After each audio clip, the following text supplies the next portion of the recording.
2017년 여름 경상북도 봉화군의 한 야산. 경찰이 시신 발굴을 하고 있는 현장의 사진입니다.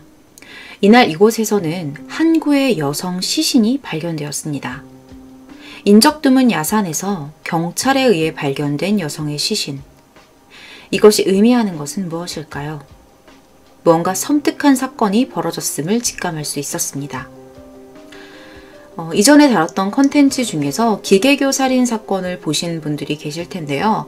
허구의 종교를 믿으며 자신에게 내려진 모든 지시에 눈이 멀어서 자신의 자녀들을 살해했던 사건이었습니다. 사람이 무언가에 세뇌가 돼서 판단력이 상실되면 옳고 그름을 구분하지 못하고 끔찍한 일을 저지를 수 있다는 것을 보여주는 사건이었죠. 이번 사건의 전말이 밝혀지면서 충격을 주었던 부분 역시 바로 이것이었습니다. 여성을 죽인 범인 이외에 이 사건을 은폐하고 묻으려 했던 이들이 다름 아닌 피해자의 가족이었다는 사실입니다. 살인자와 가족이 공범이었습니다. 사건의 씨앗은 2015년 한 교회의 성도였던 여성 김 씨와 남성 박 씨의 부모가 인연을 맺으면서 생겨났습니다. 박 씨의 부모가 자신의 아들을 김 씨에게 소개시켜주면서 그들의 잘못된 만남이 시작된 것이죠. 남성 박 씨는 특별한 직업이 없었습니다. 단지 자신의 원룸에서 자신을 하나님이라고 주장하면서 사이비 교주 행세를 하던 사람이었습니다. 이들은 단순히 지인의 인연으로 소개받은 사이가 아니었습니다. 박 씨 부모의 소개 이후에 그들이 박 씨의 원룸을 드나들기 시작했기 때문입니다. 김 씨가 박 씨의 원룸에 갈 때마다 했던 것은 기도, 그리고 박 씨의 설교를 듣는 일이었습니다. 스스로를 기적을 행하고 영적 능력이 살아있는 하나님이라고 칭했던 그의 반복적인 주장을 자신도 모르게 서서히 믿고 있었던 김 씨는 급기야 자신의 언니인 A 씨와 남동생 B 씨를 이 박 씨에게 소개했습니다. A 씨와 B 씨 역시 원래 교회를 다니던 사람들이었습니다.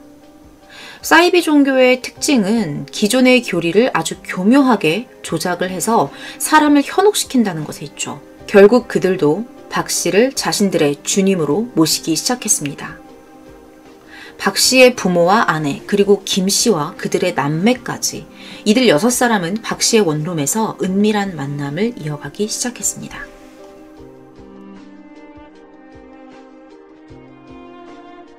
다니던 교회가 아닌 원룸에서 사람을 주님으로 모시기 시작했던 그들의 신앙생활은 명백히 비정상적이었습니다.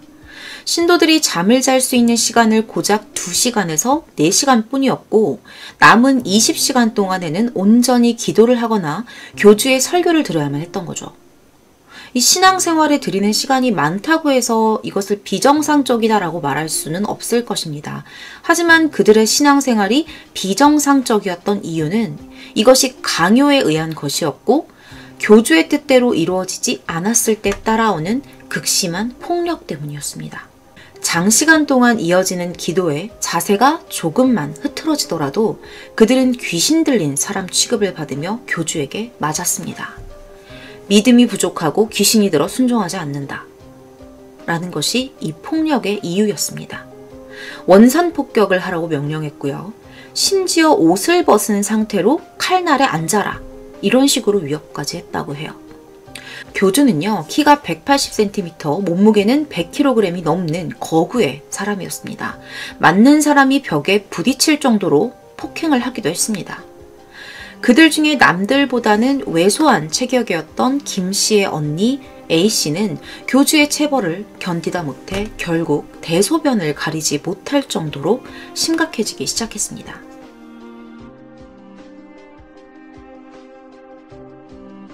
작은 원룸에 갇혀 교주가 만들어낸 세상을 맹신하며 살던 그들에게 벌어진 비극은 어쩌면 예정된 것이었는지도 모릅니다. 사건은 평소처럼 원룸에서 종교 행위를 하던 그날 벌어졌습니다. 몇 시간 동안 이어진 설교에 지칠 대로 지친 이 김 씨의 언니 A 씨가 박 씨의 눈에 슬슬 거슬리기 시작했던 거예요. 그리고 결국 이것이 폭행으로 이어진 것입니다. 거구의 몸으로 쉬지 않고 A씨를 폭행했던 박씨는 결국 의식을 잃은 A씨를 욕실로 데려갔고 그녀의 피부가 벗겨질 때까지 몸에 물을 뿌린 채 혁대로 폭행했습니다. 6시간에 걸친 폭행이었어요. 너무나 지친 몸으로 긴 시간 동안 폭행을 당했던 A씨는 결국 사망했습니다. 그런데 이후 박씨의 행동은 사람을 죽이고도 당황한 모습을 전혀 찾아볼 수 없었습니다. 너무나 태연하게 자신이 먼저 A씨의 남동생인 B씨에게 전화를 걸었고요. 누나가 죽었으니까 이곳으로 와라 라는 말을 했습니다. 그리고는 도무지 이해할 수 없는 말을 A씨의 동생에게 하기 시작합니다. 내가 하느님과 채널링을 통해서 A씨를 다시 살릴 거야. 그러니까 우선 매장하자. 이게 보통 사람의 상식으로는요, 절대 이해할 수가 없는 말이죠. A씨의 동생은 이 말을 어떻게 받아들였을까요? 박씨는 한 생명을 때려서 죽이고도 아무 죄책감 없이 피해자의 가족을 불러들였습니다.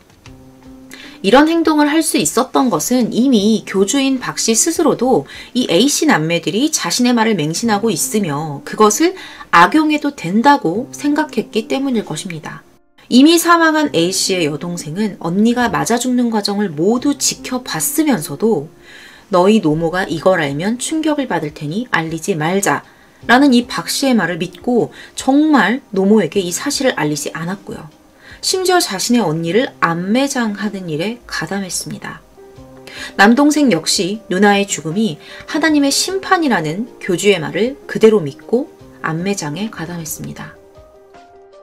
이미 A씨의 동생들은 교주 박씨의 말에 절대적으로 순종하는 모든 것이 마비된 맹신자였습니다.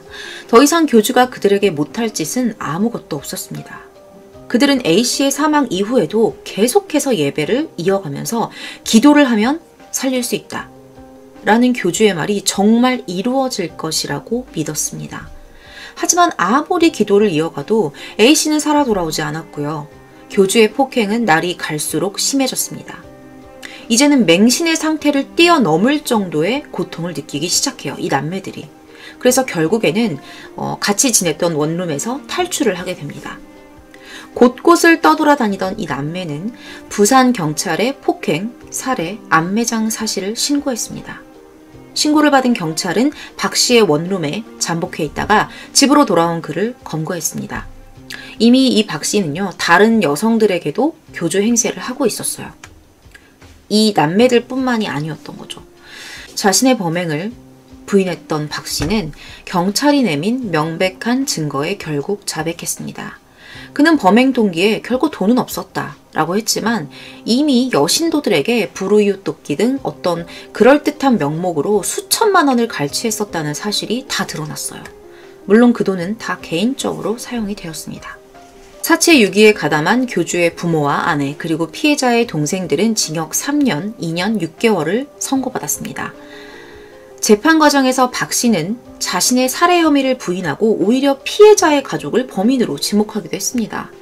하지만 주범인 교주 박 씨는 1심에서 징역 30년, 항소 이후에 감형을 받아서 최종적으로 징역 22년을 선고받았습니다. 결국 이것은 직접적인 살인자 박 씨와 모든 것을 알고도 넘긴 피해자의 가족들에 의해서 벌어진 끔찍한 사건이었습니다. 이런 일이 벌어지는 것이 어떻게 가능했을까요?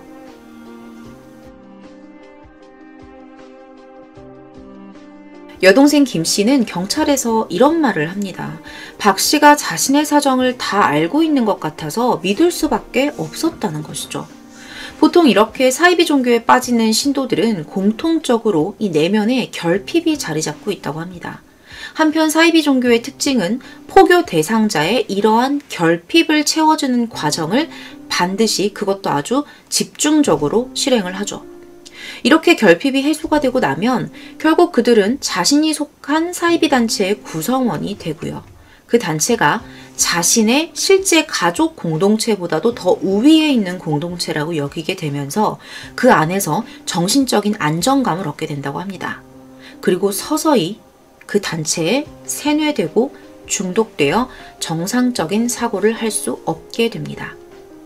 결국 자신의 가족을 죽인 이 교주를 살인자로 보는 것이 아니라 가족을 살아 돌아오게 만드는 유일한 능력자로 믿을 수밖에 없게 만드는 일이 생겨버리는 것이죠.